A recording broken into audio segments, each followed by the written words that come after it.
چلیے آگے چلتے ہیں. اسود انسی کا ظہور اور قتل. یمن میں امن اور اسلام کی تکمیل ہو چکی تھی اور اس کے تمام اطراف میں رسول اللہ صلی اللہ علیہ وسلم کے امال موجود تھے کہ اچانک کہف حنان نامی شہر میں 700 جنگجوؤں کے ساتھ اسود انسی ظاہر ہوا. وہ اپنی نبوت اور حکومت کا دعوے دار تھا. اس نے آگے بڑھ کر صنعاء پر قبضہ کر لیا. صنعاء جو ہے وہ یمن کا دارالخلافہ ہے. پھر اس کا معاملہ مزید سنگین ہو گیا. اس کا فتنہ سخت اور اس کی حکومت طاقتور ہو گئی، یہاں تک کہ رسول اللہ صلی اللہ علیہ وسلم کے امال اشعریین کے علاقے میں سمٹ آئے اور مسلمانوں نے اس کے ساتھ مصلحت سے کام لیا. یہ سلسلہ 3 یا 4 مہینے جاری رہا. پھر حضرت فیروز دیلمی اور اس کے فارسی ساتھیوں نے جو مسلمان ہو چکے تھے ایک چال چلی جس کے نتیجے میں اسے قتل کر کے اس کا سر کاٹا اور قلعے سے باہر پھینک دیا. یہ دیکھ کر اس کے ساتھی بھاگ نکلے اور اسلام اور اہل اسلام غالب آ گئے. رسول اللہ صلی اللہ علیہ وسلم کے امال اپنے اپنے کاموں پر واپس آ گئے اور آپ صلی اللہ علیہ وسلم کو اس کی اطلاع لکھ بھیجی. اسود انسی کے قتل کا واقعہ نبی صلی اللہ علیہ وسلم کی وفات سے صرف 1 دن اور 1 رات پہلے پیش آیا تھا. اس کے متعلق آپ کے پاس وحی آئی اور آپ نے صحابہ کو اس کی اطلاع دی. پھر حضرت ابو بکر صدیق رضی اللہ تعالیٰ عنہ کے زمانے میں خط بھی آ گیا، کیونکہ خط سے خبریں دیر سے پہنچتی تھی. اب دیکھیے کہ جو کام آج کل ہم انٹرنیٹ سے کر رہے ہیں نا، آپ صلی اللہ علیہ وسلم کو اس دور میں لیٹسٹ سہولت فراہم کی گئی تھی، بلکہ لیٹسٹ سے بھی ایڈوانس. اور وہ کیا تھی؟ وحی کے ذریعے. اکثر آپ نے دیکھا جہاں کوئی قتل ہو جاتا، جہاں صحابہ کے ساتھ کچھ ہوتا، تو آپ کو وحی کے ذریعے خبر دے دی جاتی تھی کہ ایسا ہو چکا ہے. اس کی بھی ہے، لیکن عام طور پر شاید وحشی نے اس کو قتل کیا تھا، اس وجہ سے.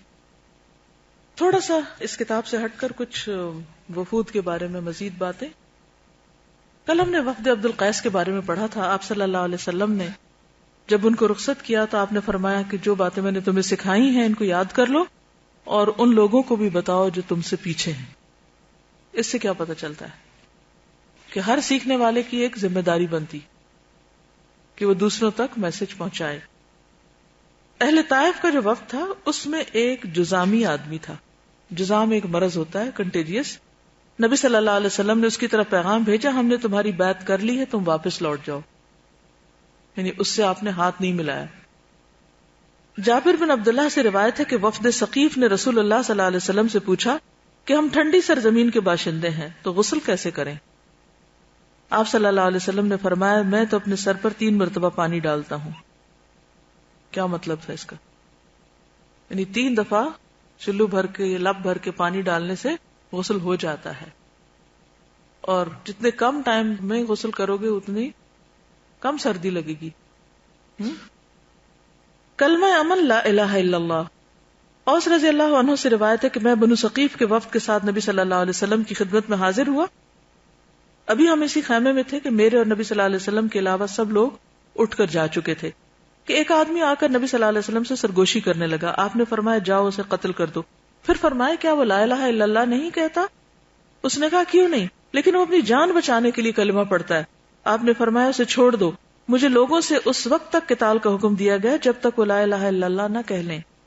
جب وہ یہ جملہ کہہ لیں تو ان کی جان اور مال حرام ہو گئے سوائے اس کلمے کے حق کے، سوائے اس کلمے کے حق کے، یعنی الا بحق الاسلام. یہ بتائیے کہ اس میں خاص بات کون سی اس واقعے میں؟ ظاہر پہ معاملہ کرنا. یہ بھی بہت اہم ہے. یہ جو ہم ہر وقت کفر کے فتوے صادر کرتے رہتے ہیں ان سے پرہیز کرنا چاہیے. ہمیں نہیں معلوم کون کس غرض سے، کس نیت سے، کس ارادے سے مسلمان ہے. اس کو اس کے حال پہ چھوڑ دینا چاہیے اور ہمیں اس کے ساتھ ظاہر پہ معاملہ کرنا چاہیے. بعض اوقات ہم خود سے زیوم کر لیتے ہیں کہ اس شخص کی نیت خراب لگتی ہے لہٰذا اس کے ساتھ ایسا اور ایسا نہ کیا جائے یا اس کو فلاں سزا دی جائے. تو جب تک وہ ثابت نہ کر دے، ظاہر نہ ہو جائے، محض وہم و گمان کی بنا پر کسی کو سزا نہیں دی جا سکتی. پھر اسی طرح غلوب سے بچنے کی تعلیم دی تھی آپ نے. بنو عامر بن سعد کا وفد جو آج آپ نے اس کے بارے میں پڑھا، ان کے بارے میں آتا ہے کہ مطرف بن عبداللہ روایت کرتے ہیں کہ میرے والد نے کہا کہ میں بنو عامر کے وفد کے ساتھ رسول اللہ صلی اللہ علیہ وسلم کے پاس گیا تو ہم نے کہا آپ ہمارے سردار ہیں. تو آپ نے فرمایا سید تو اللہ تبارک و تعالی ہے. تو ہم نے کہا آپ ہم میں افضل ہیں فضیلت کے اعتبار سے اور بڑے ہیں درجات کے اعتبار سے. آپ نے فرمایا اپنی بات کہو، یا فرمایا کہ اپنی بات میں سے کچھ کہہ لو مگر شیطان تمہاری زبان کو وکیل نہ بنا لے، یعنی مجھے میری حد سے آگے نہ بڑھاؤ. کیونکہ آپ اپنے آپ کو کیا کہتے تھے؟ عبدہ و رسولہ، کہ آپ اللہ کے بندے ہیں اور اس کے رسول ہیں. پھر اسی طرح بنو عامر بن سعسع کے قبیلہ بنو منتفق کا وفد، اس میں لقیط بن صبرہ کہتے ہیں کہ میں بنو منتفق کا وفد تھا، یا کہا کہ میں اس کا فرد تھا جو رسول اللہ صلی اللہ علیہ وسلم کے پاس آئے. تو ہم نے آپ کو گھر میں نہ پایا، بلکہ ہم نے ام المومنین عائشہ رضی اللہ تعالی عنہا کو موجود پایا.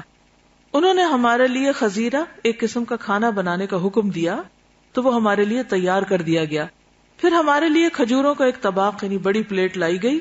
پھر رسول اللہ صلی اللہ علیہ وسلم تشریف لائے اور فرمایا کیا تمہیں کچھ ملا ہے یا تمہارے لیے کچھ کہا گیا ہے؟ ہم نے کہا جی ہاں یا رسول اللہ. لقیط کہتے ہیں کہ ہم رسول اللہ صلی اللہ علیہ وسلم کے پاس بیٹھے تھے کہ اچانک چرواہا بکریاں لے کر باڑے کی طرف چلا. اس کے پاس بکری کا بچہ تھا جو ممیا رہا تھا. آپ نے پوچھا چرواہے کیا پیدا ہوا ہے؟ اس نے کہا ایک بچہ ہے. آپ نے فرمایا اس کے بدلے میں ہمارے لیے ایک بکری ذبح کر دو. پھر فرمایا تم یہ ہرگز نہ سمجھنا کہ اس کو ہم نے تمہاری خاطر ذبح کیا ہے. یعنی کس کو کہا؟ وفد کو. لقیط کہتے ہیں کہ رسول اللہ صلی اللہ علیہ وسلم نے یہاں لفظ تحسبن ادا فرمایا، نہ کہ تحسبن، بلکہ ہماری 100 بکریاں اور ہم نہیں چاہتے کہ اس سے بڑھ جائیں، اس لیے ہم نے ایکسٹرا بکری ذبح کی ہے. تو یہ چرواہا جب بھی کسی بکری کے بچے کے جننے کی خبر لاتا تو ہم اس کے بدلے ایک بکری ذبح کر دیتے. میں نے کہا یا رسول اللہ میری بیوی ہے اور اس کی زبان میں کچھ ہے یعنی بد زبان ہے، فرمایا اس کو طلاق دے دو.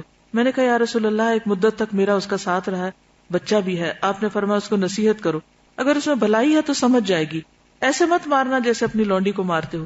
پھر میں نے کہا یا رسول اللہ مجھے وضو کے بارے میں بتائیے.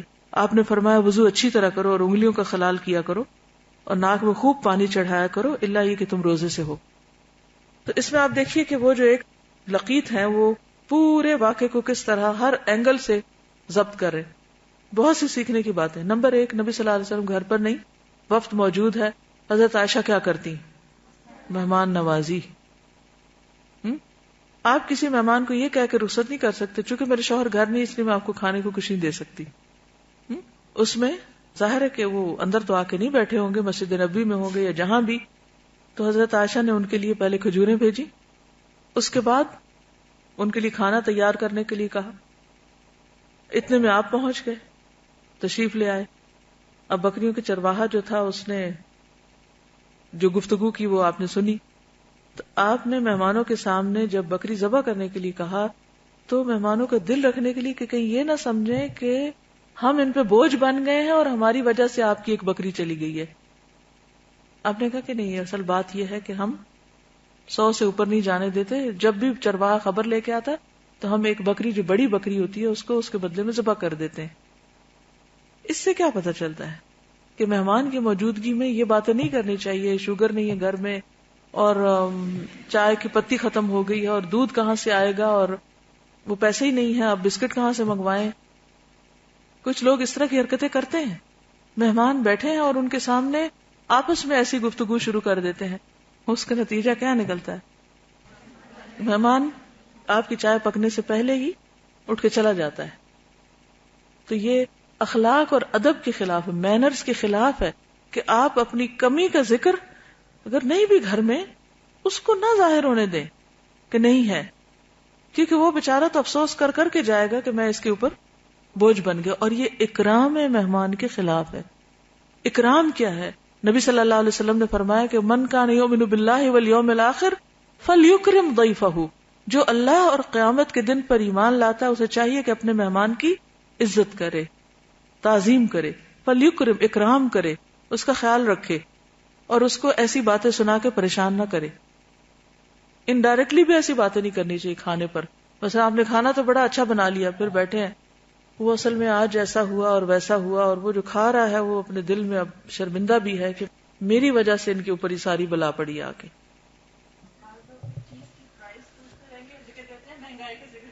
جی بعض لوگ قیمت کا تو ذکر نہیں کریں گے لیکن یہ ضرور کہیں گے آج کل مہنگائی بہت ہو گئی، اور وہ بھی کھانے کی ٹیبل پہ بیٹھ کے، تاکہ حلق سے نوالا نہ نیچے اترے.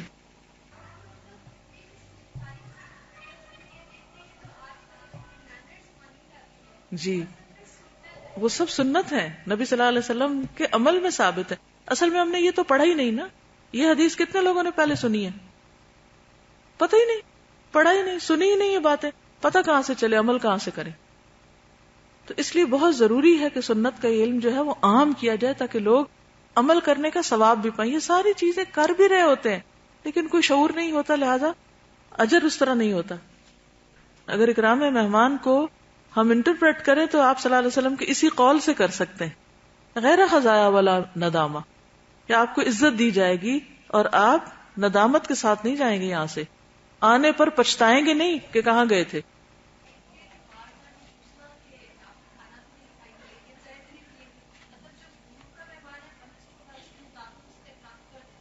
جی اب دور سے کوئی شخص آیا تو ظاہر ہے کہ اس کی ضرورت کچھ اور ہوگی، جو قریب سے آیا اس کی کچھ اور ہوگی، اور پھر اگر کچھ نہیں جو میسر ہے وہی صحیح.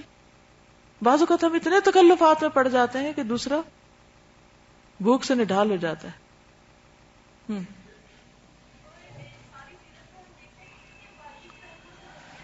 یس مزاج شناس تھے آپ، کہ آپ کو فیل ہوا کہ مہمان بیٹھے ہیں اور بکریوں کی لین دین اور ذبح کی بات ہو رہی ہے اور کہیں اپنے اوپر نہ لے لیں. آپ نے فرمایا کہ یہ ہماری عادت ہے، ہم ایسا ہی کرتے ہیں، اس لیے تم یہ نہ محسوس کرنا. اگر انسان کو یہ یقین ہو جائے نا کہ یہ ہو نہیں سکتا کہ میں اللہ کے راستے میں دوں اور مجھے نہ ملے، یہ نہیں ہو سکتا، تو یہ سب کچھ کہاں سے ملتا ہے، کہاں سے سیکھتا ہے؟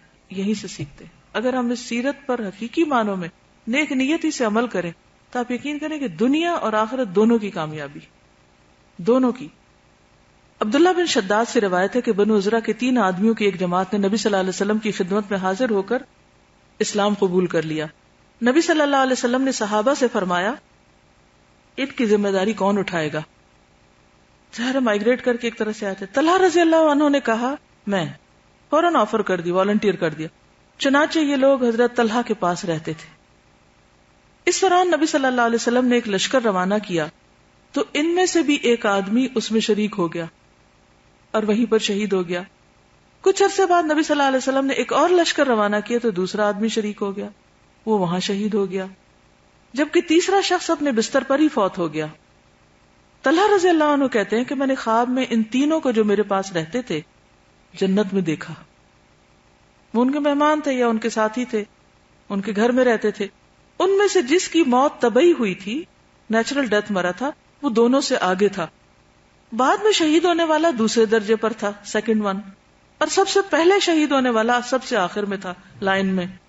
مجھے اس پر بڑا تعجب ہوا. میں نبی صلی اللہ علیہ وسلم کے پاس آیا اور اس کا تذکرہ کیا تو رسول اللہ صلی اللہ علیہ وسلم نے فرمایا تمہیں اس پر تعجب کیوں کر ہوا؟ اللہ کے نزدیک اس مومن سے افضل کوئی نہیں ہے جسے حالت اسلام میں لمبی عمر دی گئی ہو اس کی تسبیح اور تکبیر اور تحلیل کی وجہ سے. بعض اوقات ہم شہید ہونے کے تو خواب دیکھتے رہتے ہیں کہ ہائے کتنے لکی ہیں شہید اور ہم بھی کبھی شہید ہوں، لیکن اللہ نے ہمیں بھی بہت سے مواقع دیے ہیں اچھے کام کرنے کے. کوئی پتہ نہیں کہ کوئی کہاں فوت ہو اور اس کے درجے شہیدوں سے بھی بلند ہو. اور اس میں آپ دیکھیے کہ زندگی کی نعمت کی قدر کیجیے. 2 شہید ہوئے ہیں لیکن آگے کون ہے جو بعد میں شہید ہوا ہے؟ کس وجہ سے؟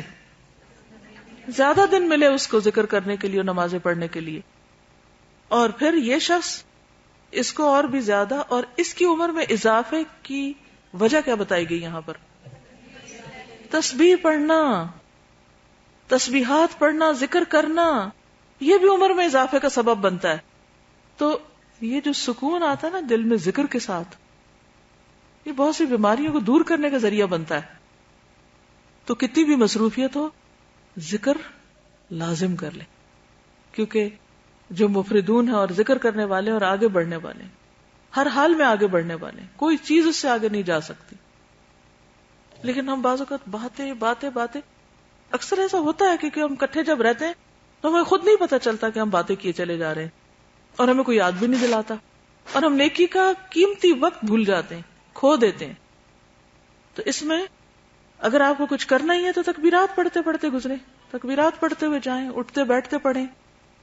تو اپنی زندگی کی قیمت خود پہچانیں کہ آپ ویلیوبل ہیں. اور اس کی ویلیو وہی ہے کہ آخرت میں پونجی کتنے کے بکتے ہیں آپ، کہاں جگہ ملتی ہے آپ کو، کیا سٹیٹس بنتا ہے آپ کا. یہاں کی چیزیں کچھ اہمیت نہیں رکھتی، آخرت میں یہ نہیں دیکھا جائے گا. یہ بلیغ کے علاقے کے لوگ تھے، عزرا اور بلیغ کا وفد آیا تھا نا. شاہان ہمیر کے قاصد کی آمد، یہ سارے نام اب پیچھے پڑ چکے ہیں، آپ انہی کی میں چند ایڈیشنل باتیں بتا رہی. معاذ بن جبل رضی اللہ تعالیٰ عنہ سے مروی ہے کہ جب نبی کریم صلی اللہ علیہ وسلم نے انہیں یمن روانہ فرمایا تو خود انہیں چھوڑنے کے لیے نکلے اور راستہ بھر انہیں وصیت فرماتے رہے. حضرت معاذ سوار تھے اور نبی صلی اللہ علیہ وسلم ان کے ساتھ پیدل چل رہے تھے. جب نبی صلی اللہ علیہ وسلم انہیں وصیتیں کر کے فارغ ہوئے تو فرمایا، معاذ ہو سکتا ہے کہ آئندہ سال تم مجھ سے نہ مل سکو، یا ہو سکتا ہے کہ آئندہ سال تم میری مسجد اور میری قبر سے گزرو. نبی صلی اللہ علیہ وسلم کے فراق کے غم میں، جدائی کے غم میں معاذ رونے لگے. ایک مرد کا رونا کوئی معمولی چیز نہیں ہوتا. نبی صلی اللہ علیہ وسلم نے اپنا رخ پھیر کر مدینہ منورہ کی طرف کر لیا. ظاہر ہے کہ ان کو دیکھ کر آپ کا دل بھی پسیجا ہوگا، اور فرمایا، تمام لوگوں میں سب سے زیادہ میرے قریب متقی ہیں، خواہ وہ کوئی بھی ہو، کہیں بھی ہو. یہ آخری بات تھی جو آپ نے معاذ سے فرمائی. اس موقع پر آپ نے یہ کیوں فرمایا؟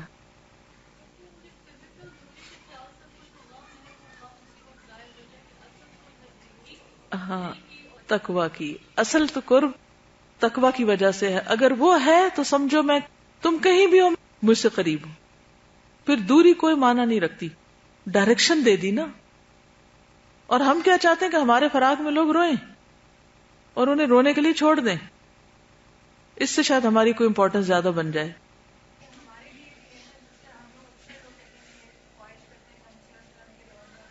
جی ویری گڈ. ہم میں سے اکثر لوگ یہ خواہش کرتے ہیں کہ ہائے کاش ہم بھی حضور صلی اللہ علیہ وسلم کے دور میں ہوتے، ان کی مجلسوں میں ہوتے، کاش ہم مدینہ میں رہتے ہوتے، وغیرہ وغیرہ. لیکن اصل قرب کس چیز کا ہے؟ تقوی کا. اگر تقوی ہے تو قریب ترین ہے، کہیں بھی ہو فرق نہیں پڑتا. ابو موسیٰ سے مروی ہے نبی صلی اللہ علیہ وسلم نے حضرت معاذ اور ابو موسیٰ رضی اللہ عنہ کو یمن کی طرف بھیجا اور انہیں حکم دیا کہ لوگوں کو قرآن سکھائیں. حکم دے کر بھیجا. اور اگر صحابہ نے سکھاتے تو لوگوں تک قرآن کیسے پہنچتا پھر؟ جریر بن عبداللہ بجلی، یہ ابھی پڑھا آپ نے ان کے بارے میں. جریر رضی اللہ عنہ سے مروی ہے کہ جب میں مدینہ کے قریب پہنچا تو میں نے اپنی سواری کو بٹھایا، تہبند کو اتارا اور حلت زیب تن کی یعنی کپڑے بدل کے گیا اور مسجد میں داخل ہوا. نبی صلی اللہ علیہ وسلم خطبہ دے رہے تھے. لوگ مجھے اپنی آنکھوں کے حلقوں سے دیکھنے لگے. میں نے اپنے ساتھ بیٹھے ہوئے آدمی سے پوچھا، اللہ کے بندے، کیا رسول اللہ صلی اللہ علیہ وسلم نے میرا ذکر کیا؟ یعنی مجھے کیوں دیکھ رہے ہیں سارے؟ اس نے جواب دیا، جی ہاں، ابھی انہوں نے آپ کا عمدہ انداز میں ذکر کیا ہے.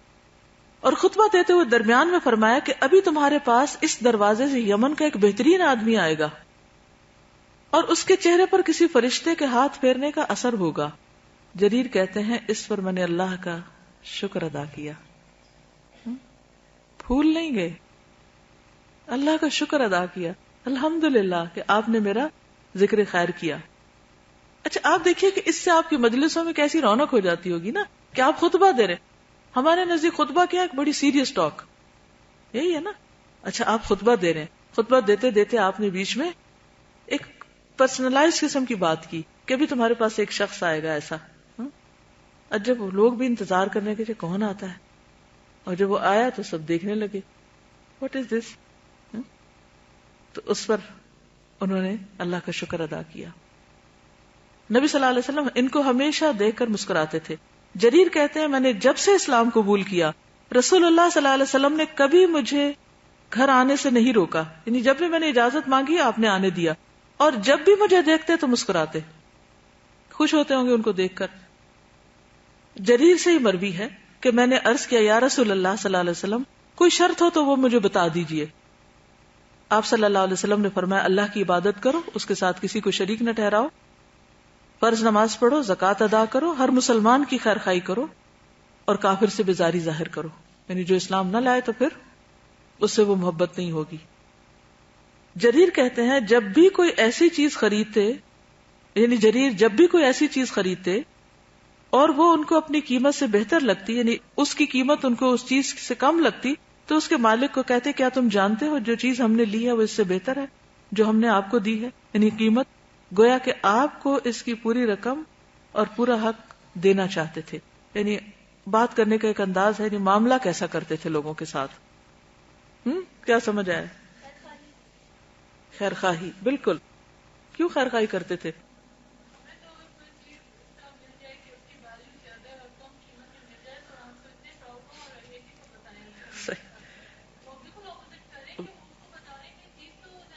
زیادہ ویلیوبل ہے، یعنی بہت اچھی چیز مجھے دی ہے تم نے، اور جو میں نے دیا ہے وہ اتنا نہیں ہے.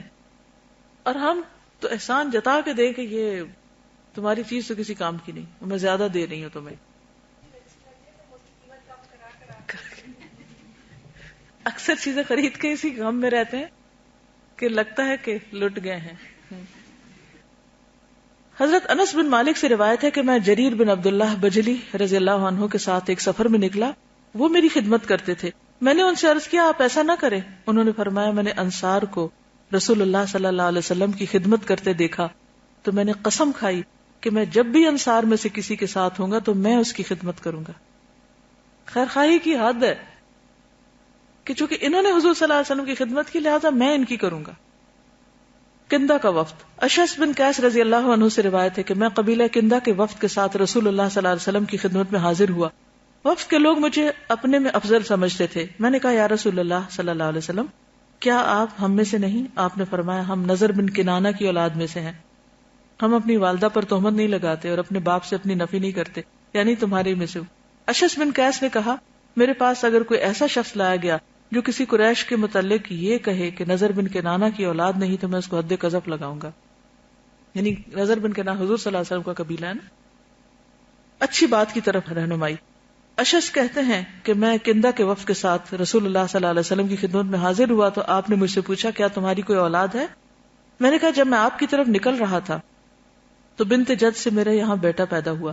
میری تو خواہش تھی کہ اس کی بجائے لوگ ہی سیراب ہو جاتے تو بہت اچھا تھا. آپ نے فرمایا ایسے مت کہو کیونکہ اولاد آنکھوں کی ٹھنڈک ہوتی، یعنی ان کا میری وجہ کسی اور کو مل جاتا ہے یہ مطلب. اور اگر فوت ہو جائے تو باعث اجر ہوتی ہے. ہاں اگر کچھ کہنا ہی ہے تو یوں کہو کہ اولاد بزدلی اور غم کا سبب بن جاتی ہے. پوری تمیز سکھا دی کہ کیا کہنا ہے اور کیا نہیں کہنا. ہم اپنے بچوں کے بارے میں کیسے کیسے تبصرے کرتے رہتے ہیں.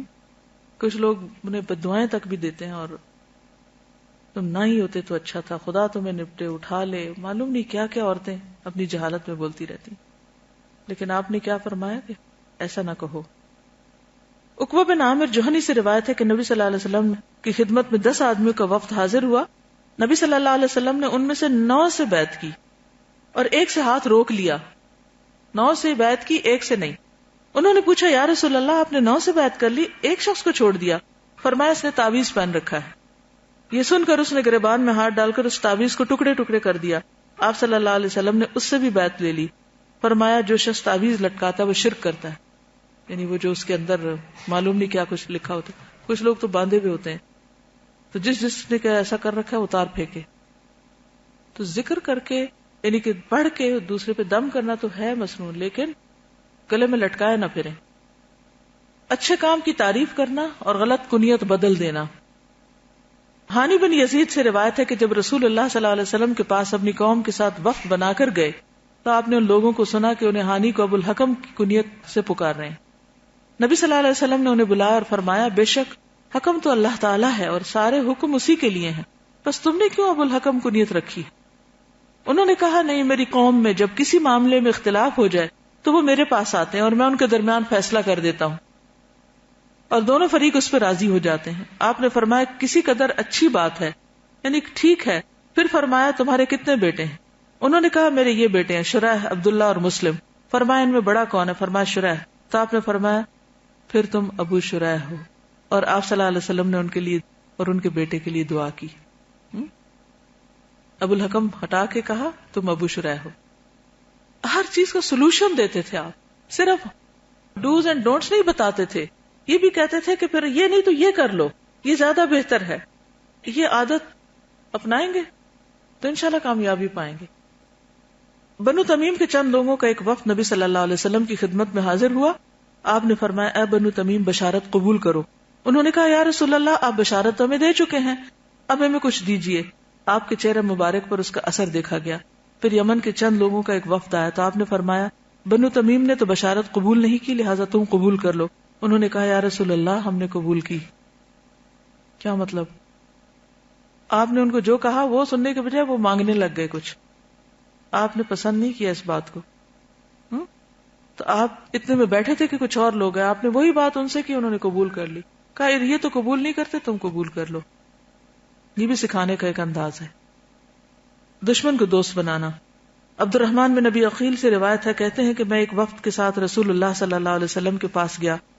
چنانچہ ہم آپ کے پاس آئے اور دروازے پر رک گئے. لوگوں میں سے اس شخص سے بڑھ کر ہمارے نزدیک غصے کے لائق کوئی اور نہیں تھا جس پر ہم داخل ہو رہے تھے, اور جب ہم وہاں سے نکلے تو لوگوں میں سب سے زیادہ محبوب ترین اس شخص سے بڑھ کر کوئی نہیں تھا جس پر ہم داخل ہوئے. ہم میں سے کسی نے کہا اللہ کے رسول صلی اللہ علیہ وسلم آپ اپنے رب سے سلیمان علیہ السلام کے ملک اور بادشاہت کی طرح کیوں نہیں مانگ لیتے؟ راوی کہتے ہیں کہ آپ ہنسے.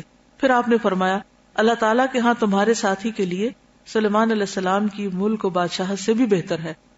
بلا شبہ اللہ تعالیٰ نے کسی نبی کو نہیں بھیجا مگر اسے دعا کا حق دیا. ان میں سے بعض نے دنیا کے لیے دعا کی تو انہیں دے دی گئی, اور بعض نے اس دعا کو استعمال کرتے ہوئے اپنی قوم کے لیے بد دعا کی جبکہ انہوں نے ان کی نافرمانی کی. چنانچہ وہ اس بد دعا کی وجہ سے ہلاک اور برباد کر دیے گئے. اللہ نے مجھے دعا کا حق دیا جو میں نے قیامت کے دن اپنے رب کے پاس اپنی امت کی شفاعت کے لیے خاص کر رکھا ہے. تو یہ اس بادشاہت سے بڑی بادشاہت ہے, دعا کا حق. اگر کوئی ایک تھیسس لکھے نا نبی صلی اللہ علیہ وسلم کی دعاؤں پر, اور کس کس موقع پر کس کس طرح کیا کیا آپ نے دعائیں کی, تو ایک بڑی کتاب بھر جائے گی. چلیے ٹھیک ہے, آج کے لیے اتنا ہی کافی ہے. انشاءاللہ کل ہم حجۃ الوداع کے بارے میں انشاءاللہ تعالیٰ پڑھیں گے. سبحانک اللہم و بحمدک نشہد ان لا الہ الا انت نستغفرک و نتوب الیک. السلام علیکم و رحمۃ اللہ وبرکاتہ.